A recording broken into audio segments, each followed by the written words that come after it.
Welcome to this video lecture on cereals. At the end of the session, you will be able to illustrate the structure of cereals. You will be able to understand the nutritive value of cereals. Cereals are the seeds of grass family. The word cereal is derived from Ceres, the Roman goddess of grain. The principal cereals that are grown in India are rice, maize, corn, jowar, ragi and bajra. Let us learn the structure of cereals. Here in this picture, you can see the different layers of cereals. The outermost layer is the bran, and next to it we have a layer called aleurone layer, and then the endosperm, and at last we have the germ, which is also called as embryo. Let us learn the structure in detail. The outermost layer, that is the bran or pericarp, it is nothing but the epidermis, which consists of thin-walled rectangular cells. The inner layer of this bran, during ripening of seed, it gets stirred. It contains tube-like cells which forms the hypha. It also have the seed coat or testa, which gives the color of the cereals. It also have a layer called hyaline layer, which contains the nuclear tissues. Next layer is the aleurone layer, which is made up of aleurone cells. It contains protein, fat, mineral matter, nicotinic acid and phytic acid. Next to aleurone layer, we have the major portion of the cereals, that is the endosperm. It occupies the major portion of cereals. It varies in size, shape as well as composition. It consists of starch and protein.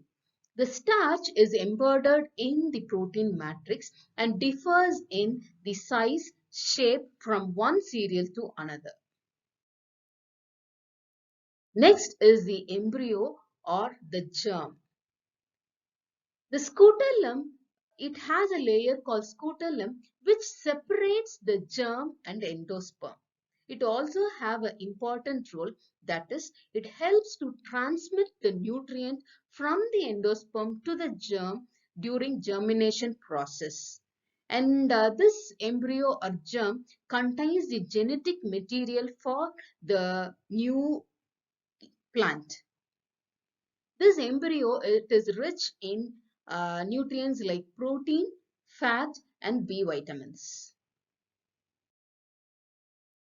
Next comes the nutritive value or composition of cereals. The first is the energy. Cereals are the major source of energy, that is, they contribute about 70 to 80% of the requirement. 100 grams of cereals gives 340 kilocalories of energy. Next macronutrient is the carbohydrate. Cereals contains crude fiber which includes cellulose, hemicellulose, pentosense and which are concentrated mainly in the bran layer. The soluble carbohydrate starch, it consists of two types. One is amylose, the other one is amylopectin, and this composition varies according to the type of cereals. Certain cereals, a proportion of starch is not digested and absorbed in the small intestine, which are known as resistant starch. Cereals also contains dextrins. It also contains sugars like glucose, sucrose and maltose. Whole wheat, ragi, bajra contains high fiber content. Next macronutrient is the protein. Cereals contains 6 to 12% of protein. Higher concentration occurred in the embryo, scutellum and aleurone layer.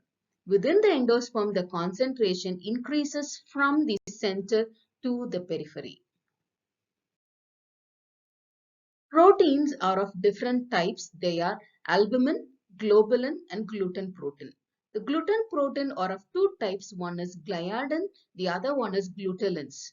These gluten proteins has a unique elasticity and flow properties which is used for baking bread. Cereals are deficit in the essential amino acid that is lysine, but it is a good source of methionine, whereas pulses are rich in lysine but deficit in methionine. Hence, cereals when consumed with pulses, there is a great improvement in the protein quality because of mutual supplementation. Next nutrient is the lipid. Wheat germ, it contains 6 to 11%. Bran 3 to 5%, endosperm 0.8 to 1.5%. Lipids are mostly in the form of triglycerides of palmitic acid, linoleic acid, phospholipids and lecithin. Consumption of cereals combined with pulses meet the requirement of most of the nutrients. Next comes the minerals. The major minerals present in cereals are phosphates, sulfates of potassium, magnesium and calcium. Some phosphates and calcium present in the form of phytin. It is not absorbed and decreases the absorption of iron. Germination of cereals reduces this phytate due to the enzymatic background and thus it improves the absorption of minerals. It also contains copper, zinc, manganese. It is a poor source of calcium and iron, but ragi is a rich source of calcium and iron. Next comes the vitamins. Whole grains are rich source of vitamin B, mostly present in the outer bran. Refining and polishing reduces vitamin B. That is, during milling process, certain vitamins are lost. Parboiling, it retains the vitamin present in the outer bran layer. Parboiling is nothing but soaking and steaming the cereals. Cereals are poor source of vitamin A and vitamin C except maize which contains carotene.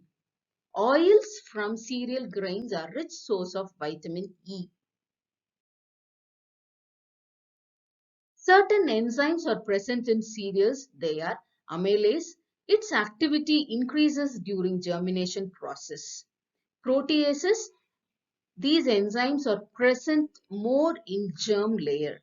Lipases. These are the enzymes that are responsible for the appearance of fatty acids during storage.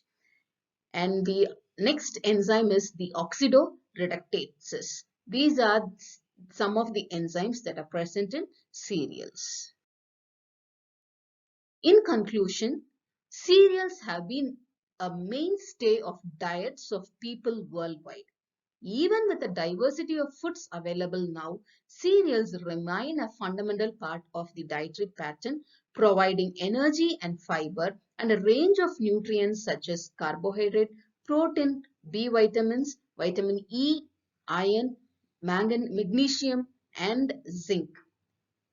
It is now recognized that cereals also provide other bioactive substances which have a more health benefits. Thank you for watching this video.